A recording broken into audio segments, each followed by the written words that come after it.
Halo teman-teman, selamat datang kembali di #dev channel. Kali ini kita akan membuat real-time data dengan server send event. Oke, kita coba lihat bagaimana cara membuatnya. Oke, server send event ini hampir mirip dengan WebSocket, tapi koneksinya hanya satu arah dari server ke klien. Untuk membuat server send event di klien atau browser bisa menggunakan event source. Seperti ini definisinya, new event source, kemudian di dalamnya adalah path API atau path server send eventnya yang ada di server. Kemudian untuk membuat listenernya bisa menggunakan add event listener. Kemudian untuk HTTP di bawah versi 2 itu hanya menghandle 6 tab saja di browser. Mungkin selebihnya server send event nggak akan berjalan jika lebih dari 6 tab untuk HTTP versi di bawah 2. Kemudian kita coba cari server send event di Nux. Ini sudah ada foundernya Nux, sudah membuat snippet bagaimana cara membuat server send event di Nitro atau Nux versi 3. Di bawah ini saya ada pertanyaan sebelumnya. Jadi saya sebelumnya sudah pernah bertanya bagaimana caranya menutup koneksi karena koneksinya tidak dapat ditutup. Ini adalah contoh yang pernah saya buat. Ini saya menggunakan kelas. Mungkin nanti kita akan ubah menggunakan function saja, karena saya sendiri tidak begitu familiar dengan object oriented programming. Untuk field yang bisa dikirimkan dari server itu ada event, data, ID, dan retry. Nah, ini contoh kalau menggunakan PHP.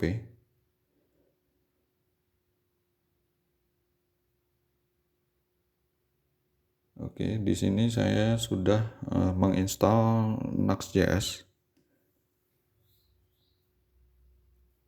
Kita selanjutnya coba buat routing dulu. Karena server send event itu hampir sama seperti HTTP request biasa. Jadi kita definisikan routingnya. Mungkin yang perlu diubah adalah headernya dan koneksinya harus dibuka terus-menerus.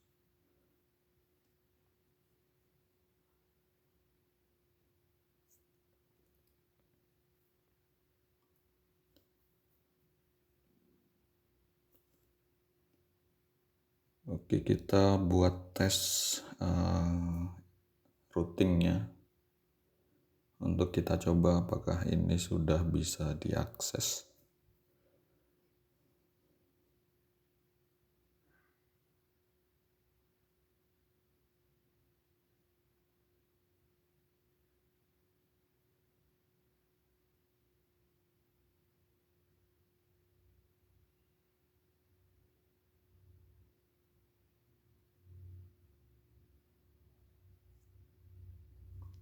Cukup saya return true untuk melihat apakah API-nya sudah berjalan dengan baik.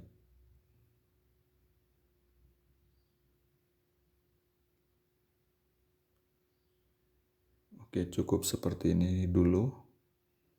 Kemudian kita coba jalankan.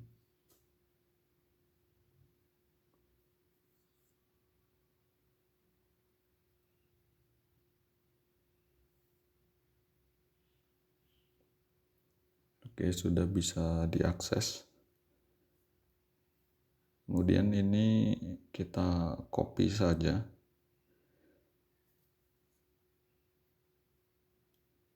Kita buat satu folder utils dan satu file untuk server send event.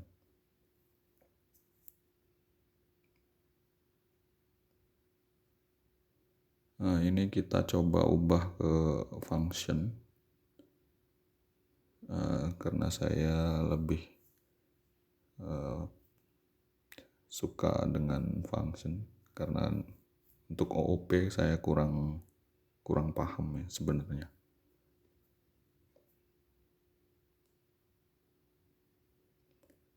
Kemudian propertinya atau variabelnya kita samakan saja clients.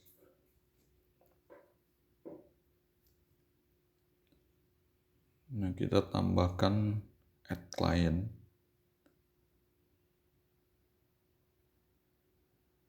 Nah, ini nantinya hanya mengatur headernya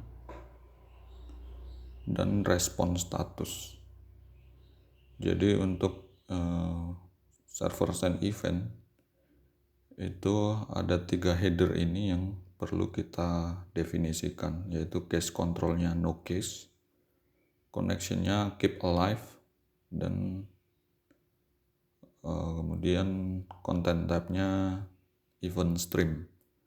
Ini mengindikasikan bahwa ini adalah server send event.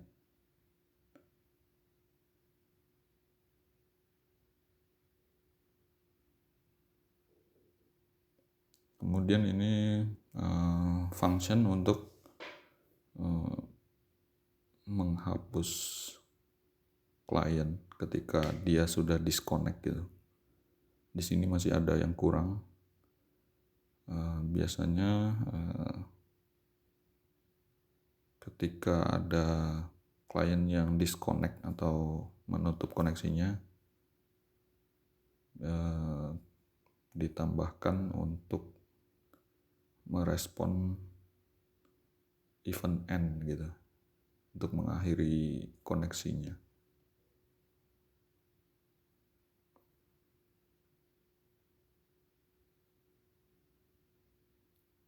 Kemudian ini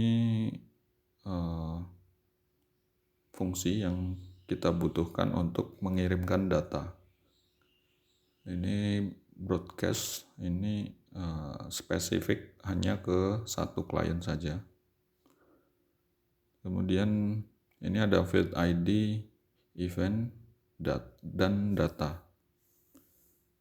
Ini supaya lebih mudah dibaca, saya ubah menjadi 3 baris untuk masing-masing fieldnya. Semua field diikuti dengan parameternya, kemudian ditutup dengan new line. Dan untuk line terakhir harus diakhiri dengan 2 baris baru. Kemudian saya tambahkan satu metode atau function broadcast. Ini untuk mengirimkan data ke semua klien yang terkoneksi ke server send event ini. Semua klien yang tertampung di variabel clients. Cukup kita looping dan kita gunakan kembali function broadcast. Kemudian kita return saja. Kita return semua function dan variabelnya.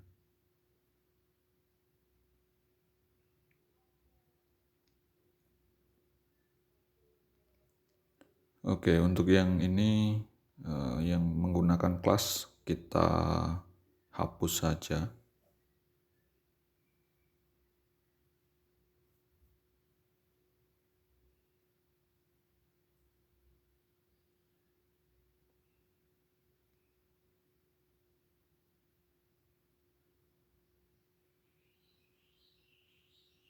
Nah, kemudian untuk di kliennya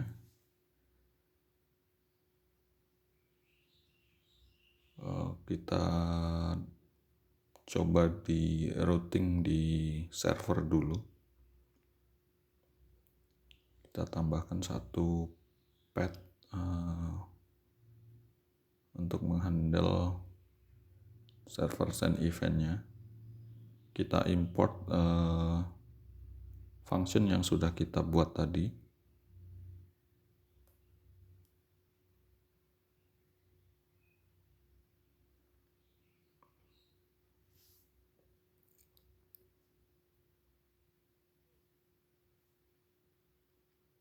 Kemudian kita buat variabel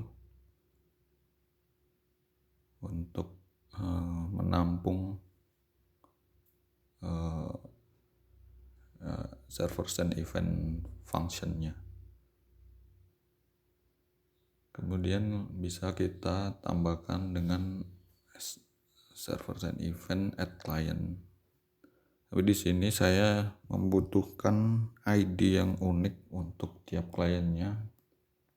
Jadi saya pilih menggunakan random UID dari Crypto Node.js.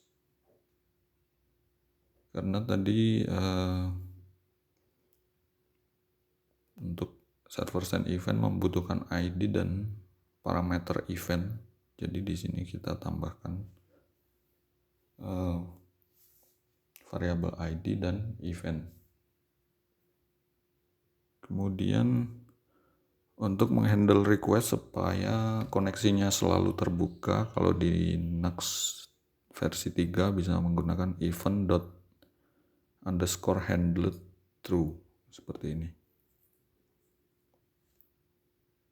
Kemudian untuk mengirimkan datanya cukup dengan broadcast. Nah, ini nama eventnya apa, kemudian diikuti dengan data yang akan dikirimkan.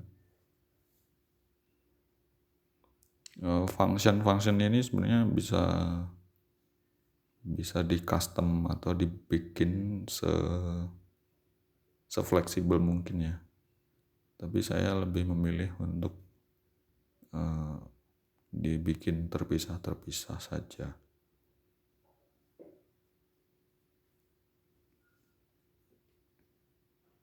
Kemudian kita perlukan satu variabel untuk event source untuk menerima event yang dikirimkan dari server. Sepertinya ini tidak perlu return type, bisa langsung menggunakan event source. Dan saya buat satu function untuk inisiasi event source-nya, yang nantinya ini akan dijalankan ketika mounted tadi. Nah, ini pad yang sudah kita buat tadi. Kemudian event source add event listener. Nah, ini disesuaikan dengan event yang ada di server. Karena ini connected, jadi di sini juga connected. Untuk listener yang bawaan seperti tadi ada error atau apa tadi, saya lupa.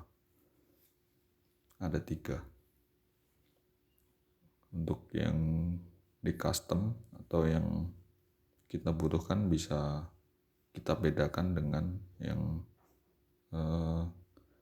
event bawaan dari event source.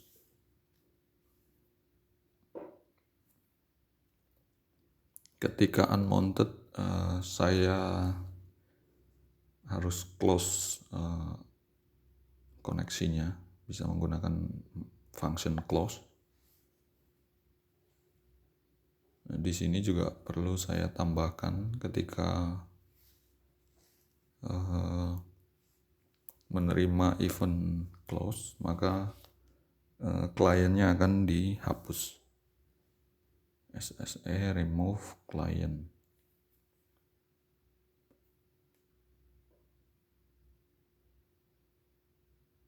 Remove client hanya butuh ID, jadi perlu di assign di parameternya menggunakan ID. Oke. Sepertinya ini sudah cukup untuk di testing. Kita coba buka di halaman utamanya. Nah, ini sudah ada respon data yang diterima. Jadi ini adalah contoh dari hasil server send event.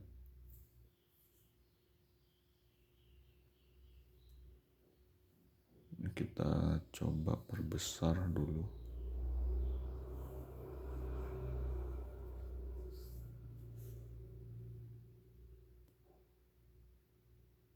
Oke, untuk mengambil datanya tadi ada di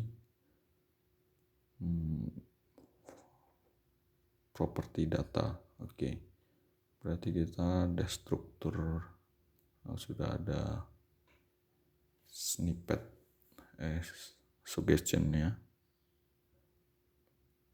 Karena server send event itu hanya bisa mengirimkan data string saja, jadi kita perlu parsing dulu ketika dia bentuknya objek. Kita coba update datanya menggunakan set interval.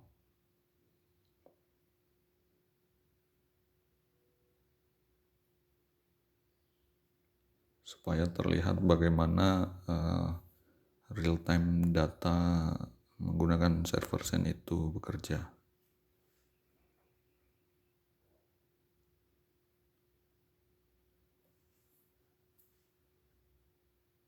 Penggunaan di contoh nyata atau di real case itu mungkin bisa digunakan ketika browser yang ada sistem notifikasi seperti itu.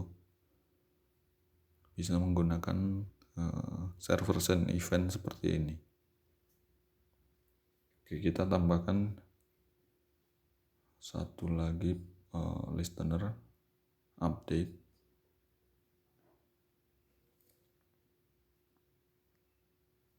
Kita reload lagi, dan ini hasilnya. Dia mengikuti respon dari server, karena tadi di set 1 detik, jadi datanya terkirim terus menerus dengan rentang waktu 1 detik. Oke, bagaimana cara menghandle data yang dikirimkan melalui routing yang berbeda. Nah, di sini misal kita buat satu routing lagi post. Di sini kita coba trigger supaya server send event itu bisa di-trigger dari routing yang lain. Karena ini post, bisa kita menggunakan metode read body untuk mendapatkan data yang dikirimkan.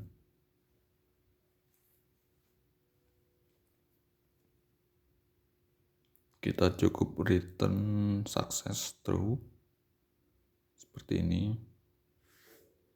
Nah, untuk mengirimkan datanya lagi bisa menggunakan broadcast. Ini yang ke banyak atau ke semua klien yang terkoneksi ke server. Nah, ini data yang akan dikirimkan cukup seperti ini. Oke, kita coba membuat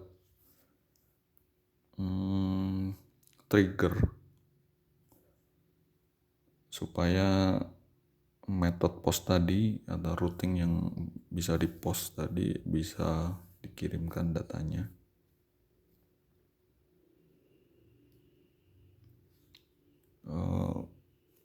Kemudian kita tambahkan function. Nah, ini untuk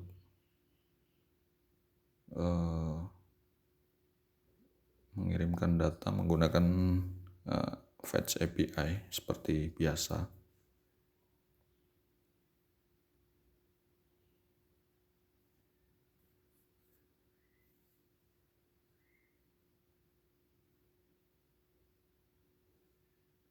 Untuk datanya statis saja ya.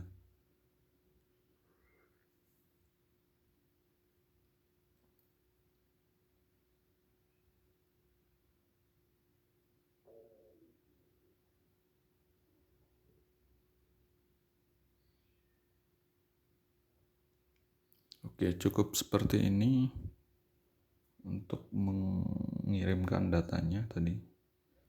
Kemudian satu listener lagi untuk menerima respon dari event trigger. Kemudian saya butuh satu variabel untuk menampung hasil responnya.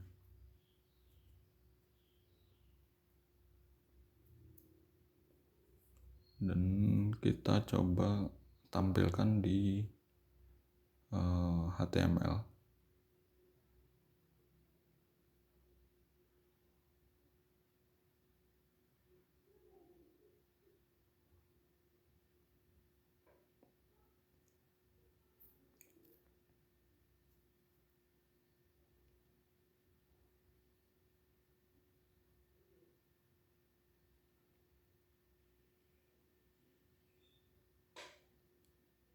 Kemudian ini untuk data yang didapatkan dari set interval tadi, yang setiap 1 detik akan terupdate.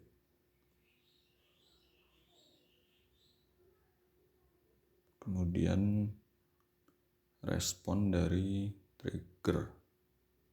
Oke. Saya perlu data yang bentuknya array di sini.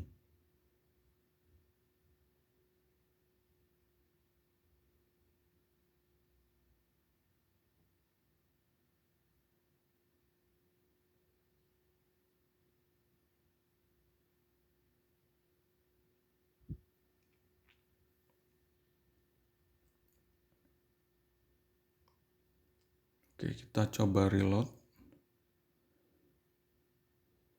Hasilnya belum keluar. Ada error di sini. Sepertinya saya salah mendefinisikan variabel atau salah mengassign data ya.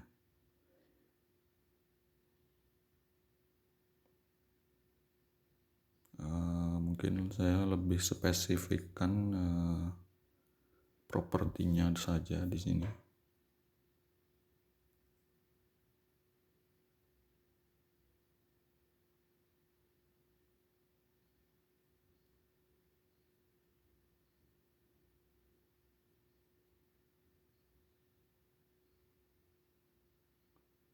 Oke, seperti ini. Masih belum bisa juga. Masih ada error di sini.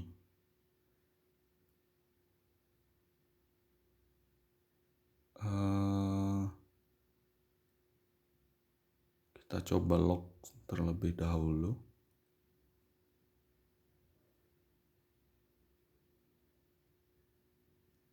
Responnya masih oke. Masih bisa dibaca.